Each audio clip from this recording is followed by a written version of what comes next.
שלום וברוכים הבאים לסיפור הטמעת פתרונות מרקפורד להדפסה ממתכת ובחומרים מרוכבים באוניברסיטת RIT שברוצ'סטר, ניו יורק. We have Professor Dennis Cormier with us to tell us about his experience in integrating Markforged platform into additive manufacturing education at RIT. Hello Dennis, how are you today? I'm doing very well. How are you? Good, very well. We're very excited to hear from you about your experience with Markforged, so please go ahead. Okay. Hello, my name is Dennis Cormier. I'm a professor at Rochester Institute of Technology in Rochester, New York, and I will speak a little bit in this talk about how we are integrating the Markforged platforms, both the composite and metals, into the additive manufacturing education program here. So just a little bit of background about myself. I've been involved in additive manufacturing under its different names since the mid-90s when I purchased my first 3D printer. In 2003, I got into metal additive manufacturing and purchased the first machine that Archem ever sold, the electron beam melting machine.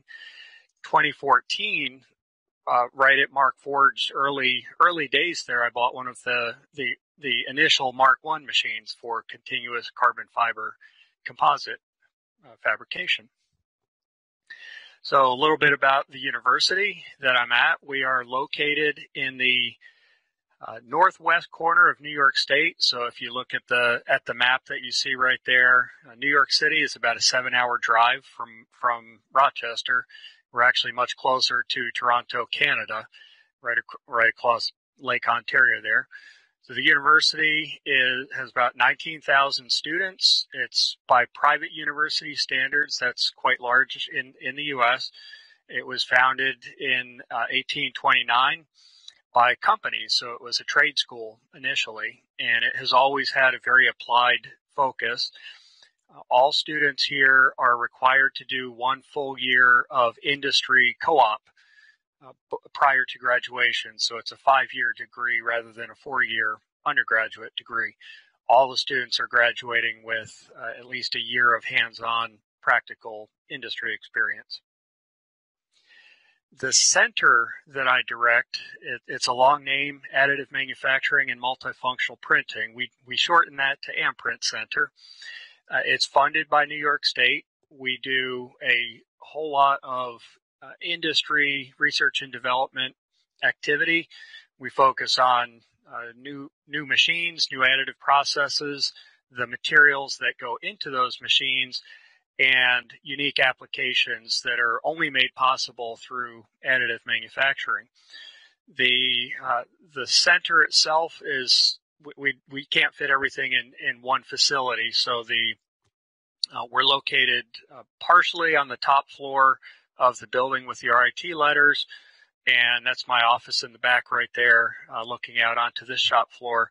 The other half of the center is in this building on the left-hand side of the image there. So we have about $5 million worth of additive manufacturing equipment, and that includes a Markforged Metal X machine, 2 Mark IIs for continuous carbon fiber composite additive manufacturing, and 4 Onyx machines at the present moment. The center, we have 6 staff members and faculty from just about every college on campus. This is not strictly just an engineering research center. We have College of Science faculty and several other colleges. And at any given moment in time, we have at least 20 graduate students that are doing research work and undergraduate researchers as well in the center. So I'll talk a little bit before I get into some detailed applications and how we use this with teaching. The Metal X machine, what went into my purchase decision with that. So as I said briefly a moment ago, I had gotten involved with Markforged right from the very beginning of the company. So I was familiar with that platform, initially the Mark I and then the Mark II and the Onyx machines. So I trusted them and had a pretty good idea of the attention to detail in terms of building the machines. Specifically, the Metal X, as I mentioned, I have a lot of prior experience with metal additive manufacturing, with primarily with powder bed fusion, and all of those. The dominant processes today, they use loose powder as opposed to whether it's wire or powder bound in a filament. Anytime you're working with loose metal powders, you're going to catch the attention of the Environmental Health and Safety Department, and it really nowadays you have to jump through an awful lot of hoops to keep everybody safe and healthy. And also, aside from that, I mean, that's a big part of the decision, frankly, for me. But aside from that, if you are using loose powder processes, the unused powder has to get blended with new powder. You might have to do lot tracing, depending on the application that's involved, checking the chemistry to make sure you haven't oxidized the powder, and on and on. So that working with powders, they're very expensive, but there are some headaches, frankly. One of the other things that I was really keen on was the ability to fabricate parts with closed volumes, like plate lattice structures. And I'll show some specific examples. But the key thing here is that it is impossible to make those types of geometries with any powder bed fusion process, and binder jetting as well. And the reason for that is if you have a closed volume, solid volume that's trapping powder on the inside, then there's no way to get the powder out. So that's a unique capability with this type of process. And then, I won't lie, the lower price for an academic environment is certainly a selling point. So on the teaching side, we currently have 3 additive manufacturing courses. There's an intro to 3D printing class. This past semester, I taught for the first time a new metal and composite additive manufacturing process. This semester, I'm teaching another new course called personalized 3D printing. And in addition to those 3 courses, many of the students that are interested in additive manufacturing will also take some complementary courses such as CAD/CAM and design of experiments. So for the metal additive manufacturing class, this was an example of one of the student projects, the semester design project. So this was from a student who is involved in one of the clubs on campus. So he's part of the RIT Rocket Club. And the image that you see on the upper left there is the original design that they've been using for a liquid rocket engine. A liquid fuel rocket engine, that is. And that's a 10-piece assembly, and you can see the different machined aluminum parts that they machined in the shop. For this student's semester project in that class, he redesigned that engine into one single piece. So he unitized 10 pieces into a single piece, did the bulk of the design, and then he did these lattice structures that you see on the inside using NTOP platform software. So one of the neat things he did was he incorporated regenerative cooling, where the fuel enters an inlet here, flows through this lattice structure, and then exits the outlet on the other side. And so this is a really nice example of design complexity where he took a 10-piece assembly and merged it into one single piece, and that's a very big deal from a manufacturing perspective, where companies, if you're eliminating the tooling, the supply chain issues, and so on and so forth, with sourcing, in this case, 10 different parts or fabricating 10 different parts, down to, hey, I only need to make one part, and I don't have any molds or dies, and I don't have all the logistics and supply chain issues of having to get 10 separate parts. So that was one really nice element of this project. And the incorporation of these engineered lattice structures for cooling. So this multifunctional aspect of this design was another nice part of his project.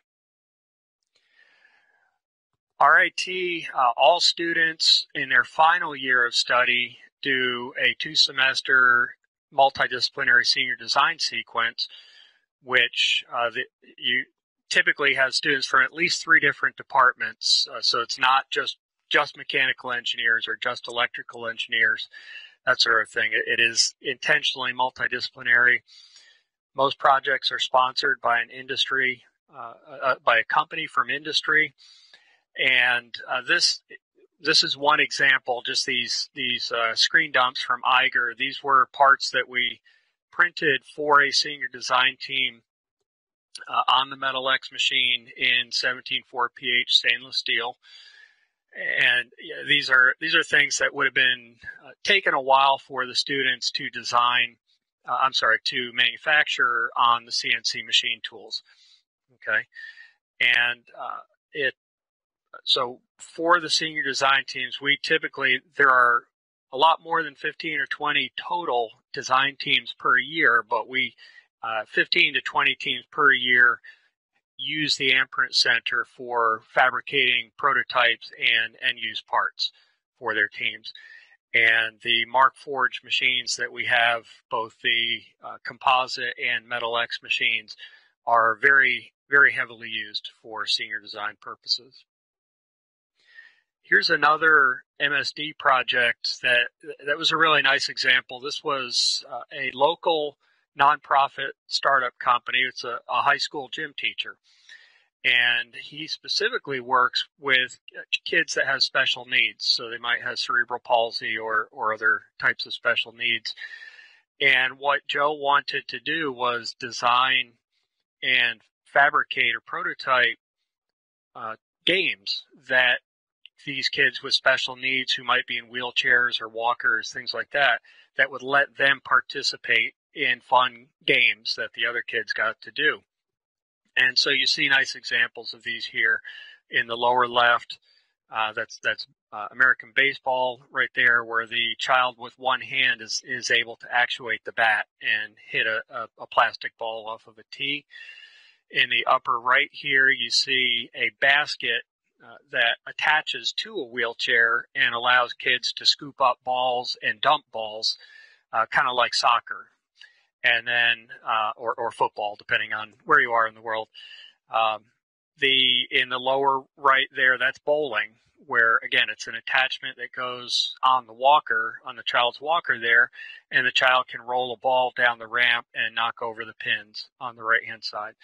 So we've had numerous senior design teams that worked with Joe at Inclusivity to help design and then prototype almost exclusively using the Markforged Onyx machines, prototype some of these assemblies.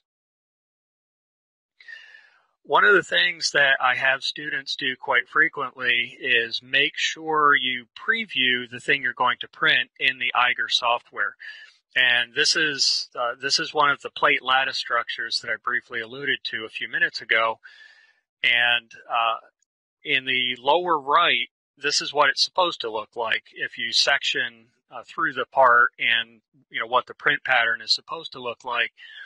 In the upper right, that's an example where the students had the width of these plates too small, so that the vertical plates here that go straight up and down, which are these diagonal plates or diagonal lines that you see here, they're not getting printed because they're too narrow for the print head.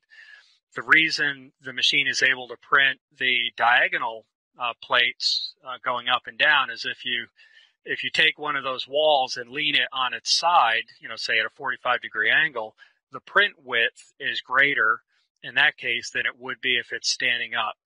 So this was a nice case where we were able to use Eiger to confirm, or in this case, locate an issue with a design and then address that in the CAD model so that you get the lower right-hand side here where it is printing everything that you want it to print.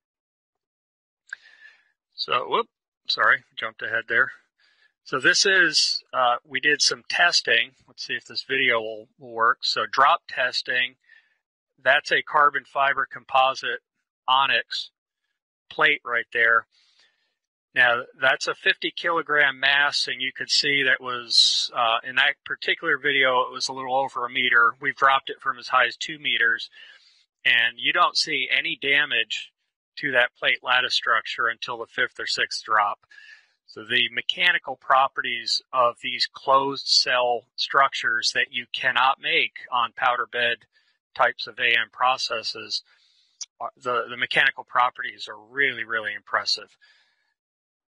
We also were able to do this on the Metal X machine. So this is an X-ray CT scan right here. And this is where we're going through. And this was interesting. We were wondering whether or not the solvent debinding and the sintering process would cause any damage on the inside. Will any of those plates slump, for instance, sag during debinding and sintering? And for the most part, it's spot on. This is exactly what we wanted to see. There are tiny dots or gaps at certain junctions there where the print tool path, where two paths come together. But it's pretty impressive. We have not been successful in fully crushing any of these in compression testing, these 17.4 pH stainless steel samples, because we haven't been able to locate a compression testing machine that was capable of crushing one of these things. So in steel form, these are really, really amazing mechanical properties. Here's another example of a student design project. So this was a graduate student who was working on a project, and he was trying to design a new nozzle for a 3D printer that you see in the lower right there. And I tried to, the section views didn't look so good, so I changed translucency of a view here. But hopefully you can see, in this case, there's nitrogen gas coming into an inlet here, and then it's fanning out through this radial distribution network here of these fins. And this is something that would be impossible to fabricate with conventional methods, but he was able to print it on the Metal X machine. You notice, look at the design in the upper right here versus this iteration right here. He went through 4 different design iterations before he arrived at what you're seeing on that example right there. So that's that's a nice thing where metal additive manufacturing allows you to pretty quickly and easily go through different design iterations. As I said early on, we do a lot of industry collaboration, and so this was one example from the past year of a part that a company needed to make, and it was a startup company. We helped them a little bit with some of the design, but what you cannot see here are internal flow channels where liquid is flowing through the inside of this part. And so this would be impossible to machine. If it weren't for the internal flow channels, you could still machine it, but it would take 3 setups, 3 fixture setups. So it would be fairly complicated to fabricate this type of a part. So we were able to make 20 or 30 of these prototypes for them to do functional testing before they went to market with a production process. So to wrap things up here, some of the lessons, summarizing some of the lessons that we've learned, primarily with the Metal X, but also with the carbon fiber composite.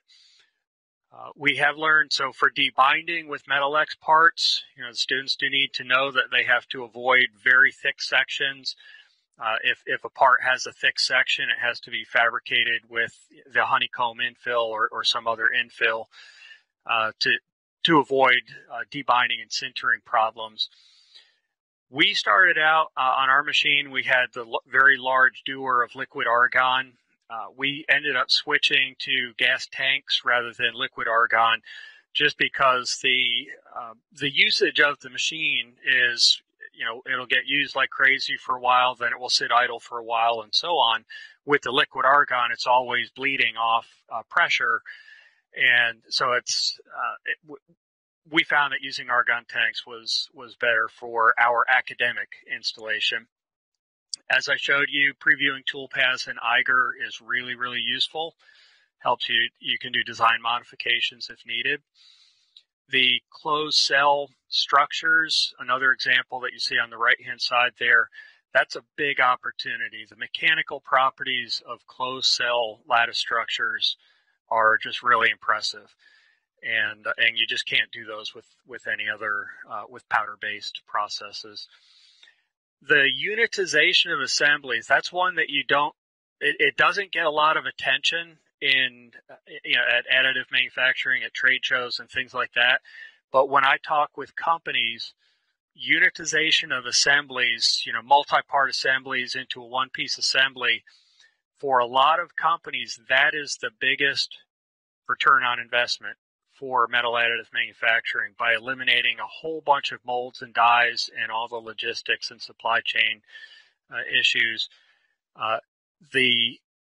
That one unitized part may be expensive to make, but when you compare that with all the molds and dies of the separate parts and the assembly labor and the logistics and whatnot, unitization of assemblies is a big value add for additive manufacturing. And the last thing I'll close with here is got to be a little bit careful, because just because you can additively manufacture a part does not mean that it's mass producible, and students don't always know the difference. So if a part only requires small or medium production volumes, then you may go to additive manufacturing as the production technique. If something has to be mass produced, then you need to work with the students and be sure that what they're 3D printing or additively manufacturing can be injection molded or die cast or machined or whatever the process is. So students can sometimes get into a little bit of trouble because additive manufacturing is too easy in some cases. So with that, I will wrap up my talk here, and my contact information is there if anybody is interested in communicating more or asking follow-up questions. That's how you can reach me. Thank you. Thank you very much, Dennis. That was really inspiring. Last question before we leave. In your vision, how do you see the next steps for AIM Print Center? Okay, so I think there are a couple of things. A big one, all universities, one of the things we're trying to do is show students next generation technologies, and the students who are exposed to those go out and then they bring them with them to industry. So I'd really love to continue doing that and having the students who graduate from here promote the adoption of additive manufacturing as an alternative to traditional manufacturing techniques when it makes sense, obviously, for small and medium production volumes. So that, that's a continuing interest. And then obviously keeping an eye out the crystal ball, looking forward to new additive manufacturing technologies, and Markforged has been doing that, certainly with the carbon fiber composite and then with the Metal X platform. So I look forward to seeing what Markforged has on the future. That sounds awesome. Thank you very much for taking part here and share with us your experience, and stay safe. Thank you. Okay, thank you. You too. Bye-bye.